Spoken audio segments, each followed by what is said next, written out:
Hello friends, ओम श्री गणेशाय नमः। जय माता दी। आप सभी का स्वागत है आपके अपने YouTube चैनल पर। आप सभी को नवरात्रि की हार्दिक शुभकामनाएं। आज हम नवरात्रि के 5वें दिन पर दुर्गा सप्तशती पाठ के 8वें अध्याय को प्रस्तुत कर रहे हैं। फ्रेंड्स, वीडियो शुरू करने से पहले आपसे रिक्वेस्ट है, अगर आप हमारे चैनल पर नए हैं और आपने अभी तक चैनल को सब्सक्राइब नहीं किया है तो प्लीज सब्सक्राइब कीजिएगा चैनल को। साथ ही प्रेस कीजिएगा बेल आइकन को, जिससे नए वीडियो से रिलेटेड नोटिफिकेशन आपको तुरंत प्राप्त हो सके। और वीडियो पसंद आने पर वीडियो को लाइक और शेयर जरूर कीजिएगा, ताकि सभी भक्तों को इस वीडियो का लाभ प्राप्त हो सके। और कमेंट बॉक्स में जय माता दी जरूर लिखिएगा। या देवी सर्वभूतेषु शक्ति रूपेण संस्थिता नमस्तस्यै नमस्तस्यै नमस्तस्यै नमो नमः। 8वां अध्याय प्रारंभ। रक्त बीज का वध। महर्षि मेधा ने कहा, चंड और मुंड नामक असुरों के मारे जाने से और बहुत सी सेना के नष्ट हो जाने से असुरों के राजा प्रतापी शुंभ ने क्रोध युक्त होकर अपनी संपूर्ण सेना को युद्ध के लिए तैयार होने की आज्ञा दी। उसने कहा, अब उदयुद्ध नामक 86 असुर सेनापति सेनाओं के साथ युद्ध के लिए जाएं, और कंबू नामक 84 सेनापति भी युद्ध के लिए जाएं, और कोटि वीर्य नामक 50 सेनापति और धौम्रकुल नाम के 100 सेनापति प्रस्थान करें। कालक, दोहद्र, मौर्य और काल के ये दैत्य भी मेरी आज्ञा से सचकर युद्ध के लिए कूच करे।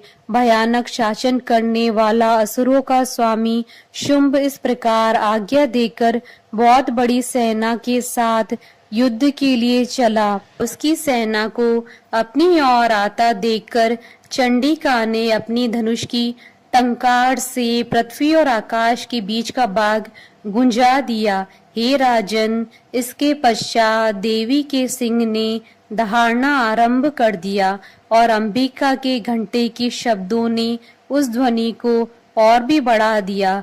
धनुष की टंकार, शेर की दहाड़ और घंटे के शब्द से पृथ्वी और आकाश के बीच का भाग गूंज उठा, और इसके साथ ही देवी ने अपने मुख को और भी भयानक बना लिया। ऐसे भयंकर शब्द को सुनकर राक्षसी सेना ने देवी तथा सिंह को चारों ओर से घेर लिया। हे राजन, उस समय दैत्यों की नाश के लिए और देवताओं के हित के लिए ब्रह्मा, शिव, कार्तिकेय, विष्णु तथा इंद्र आदि देवों की शक्तियां, जो अत्यंत पराक्रम और बल से संपन्न थी, उनके शरीर से निकलकर उसी रूप में चंडिका देवी के पास गई। जिस देवता का जैसा रूप था, जैसे आभूषण थे और जैसा वाहन था, वैसा ही रूप, आभूषण और वाहन लेकर उन देवताओं की शक्तियां दैत्यों से युद्ध करने के लिए आईं। हंस युक्त विमान में बैठकर और रुद्राक्ष की माला तथा कमंडल धारण करके ब्रह्मा जी की शक्ति आई।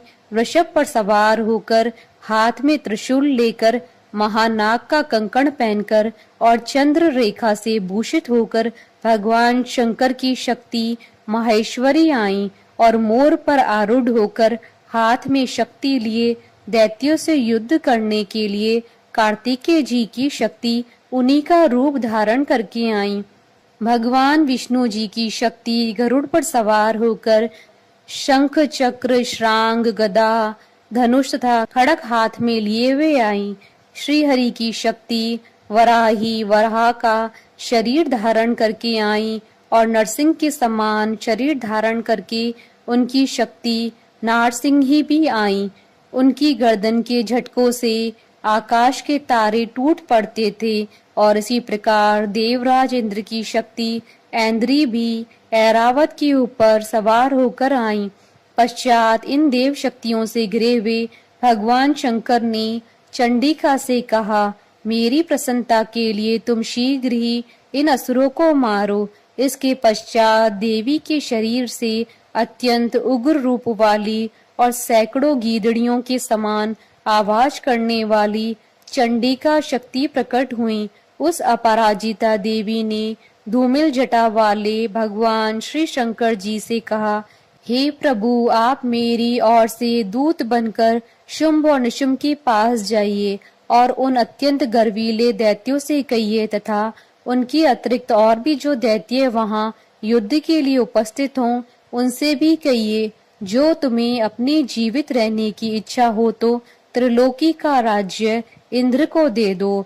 देवताओं को उनका यज्ञ भाग मिलना आरंभ हो जाए और तुम पाताल को लौट जाओ। किंतु यदि बल के गर्व से तुम्हारी लड़ने की इच्छा हो तो फिर आ जाओ।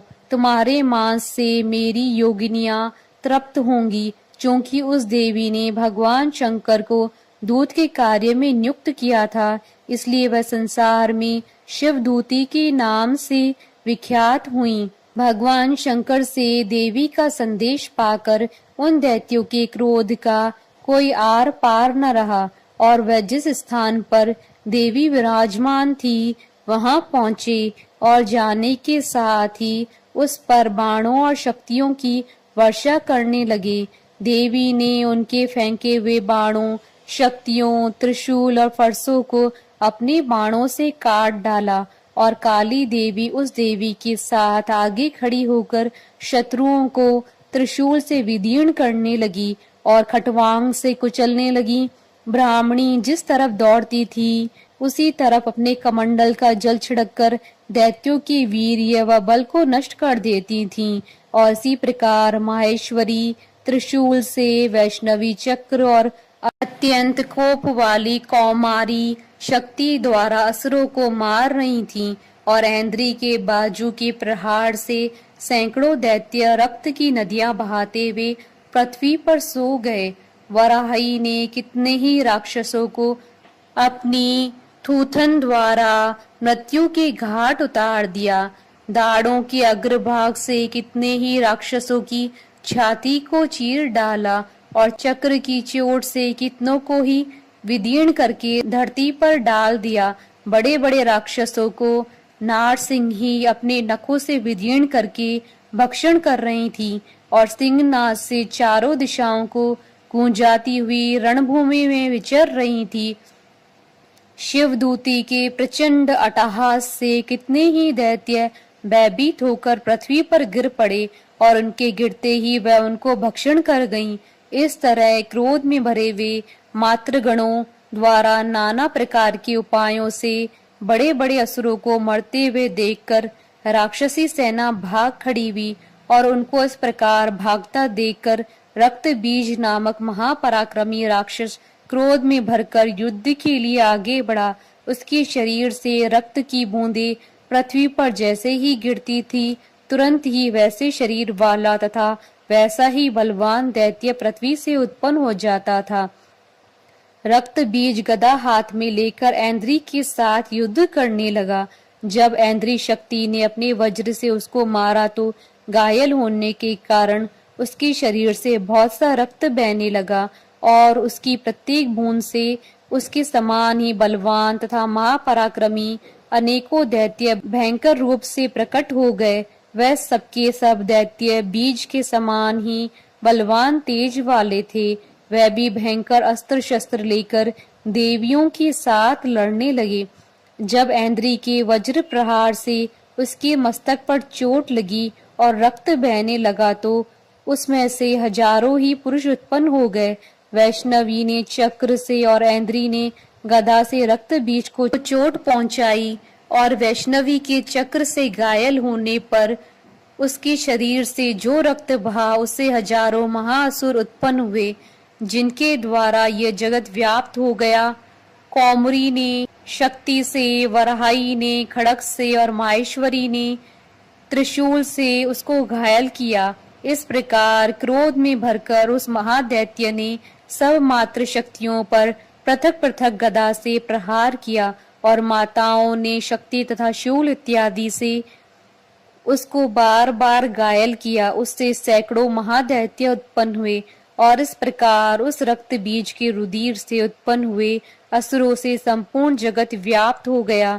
जिससे देवताओं को भय हुआ। देवताओं को भयभीत देखकर चंडिका ने काली से कहा, हे चामुंडे, अपने मुख को बड़ा करो और मेरे शस्त्रघात से उत्पन्न हुए रक्त बिंदुओं तथा रक्त बिंदुओं से उत्पन्न हुए महासुरों को तुम अपने इस मुख में भक्षण करती जाओ। इस प्रकार रक्त बिंदुओं से उत्पन्न हुए महादैत्यों को भक्षण करती हुई तुम रणभूमि में विचरो। इस प्रकार रक्त क्षीण होने से यह दैत्य नष्ट हो जाएगा। तुम्हारे भक्षण करने के कारण अन्य दैत्य नहीं होंगे। काली से इस प्रकार कहकर चंडिका देवी ने रक्त बीज पर अपने त्रिशूल से प्रहार किया और काली देवी ने अपने मुख में उसका रक्त ले लिया। तब उसने गदा से चंडिका पर प्रहार किया। प्रहार से चंडिका को तनिक भी कष्ट न हुआ, किंतु रक्त बीज के शरीर से बहुत सा रक्त बहने लगा। लेकिन उसके गिरने के साथ ही काली ने उसको अपने मुख में ले लिया।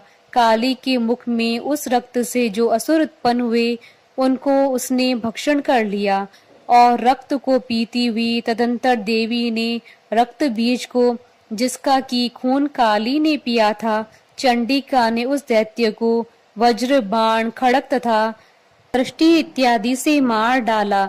हे राजन, अनेक प्रकार की शस्त्रों से मारा हुआ और खून से वंचित वह महादैत्य रक्त बीज पृथ्वी पर गिर पड़ा।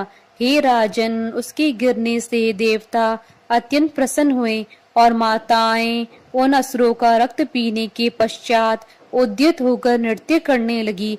इति श्री दुर्गा सप्तशती पाठ का 8वां अध्याय संपूर्ण हुआ। जयकारा माँ माईदा बोले सच्चे दरबार की जय। हमारे साथ इस वीडियो में अंत तक बने रहने के लिए आपका धन्यवाद। ओम श्री गणेशाय नमः। जय माता दी।